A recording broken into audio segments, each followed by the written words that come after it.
کہ عدلیہ ستو پی کر سوئی ہوئی ہے، اس تصور کو انہیں خود ہی زائل کرنا پڑے گا۔ ہم اپنے حصے کی جنگ ضرور لڑیں گے، لڑتے رہیں گے، لیکن جو آپ کے کرنے کا کام ہے برائے مہربانی آپ وہ بھی کریں، باہر آئے، چیلنج کریں اس نظام کو۔ توجہ دلانا چاہوں گا آپ حضرات کی بھی، آپ کے توسط سے پاکستان کے عوام کی بھی، اور جن کو میں مخاطب ہونا چاہتا ہوں ان پرٹیکولر، جو ستون 27ویں آئینی ترمیم کے ذریعے منہدم کیا جا رہا ہے پاکستان کی عدلیہ کا، اس میں بیٹھے جج صاحبان سے بھی مخاطب ہونا چاہتا ہوں کہ پاکستان کی سیاسی جماعتیں، اپوزیشن کے اکابرین، پاکستان کے عوام اس 27ویں آئینی ترمیم پر اپنی تشویش کا اظہار کر رہے ہیں۔ سیاسی جماعتیں ایوان کے اندر حکومت کے ساتھ نبرد آزما ہے۔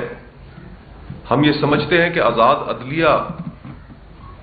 صرف سیاسی جماعتوں کا نہیں، اس ملک کی اشرافیہ کا نہیں، اس ملک کی عوام کا حق ہے۔ اور ایسے سنگین اور کروشل مومنٹ پر ہم آپ سے یہ توقع کرتے ہیں کہ آپ کے اپنے انسٹیٹیوشن کے اندر سے آوازیں اٹھیں گی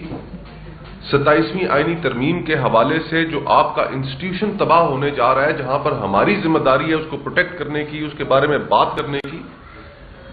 انپریسیڈنٹڈ ٹائم سے ہم گزر رہے ہیں، یہ آپ کی بھی ذمہ داری بنتی ہے کہ آپ بھی اپنے خیالات اس کے اوپر اپنے موقف سے قوم کو آگاہ کریں۔ کل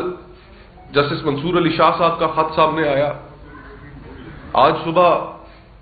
جسٹس اطہر منیلا صاحب کا خط سامنے آیا، اور اگر میں یہ بات کہہ سکوں کہ یہ معاملہ خط لکھنے سے آگے کا ہو چکا ہے اس وقت۔ جو باقی جج صاحبان ہیں ان کے بارے میں یہ تصور پیدا ہو رہا ہے کہ شاید وہ اس صورتحال کے اوپر اپنے موقف کا اظہار نہیں کرنا چاہتے، اور اگر نہیں کرنا چاہتے تو ان کے لیے شاید ان کی پرکس اینڈ پریویلیجز زیادہ اہمیت رکھتی ہیں، بجائے اس کے کہ وہ اپنے انسٹیٹیوشن کا دفاع کریں، اس ملک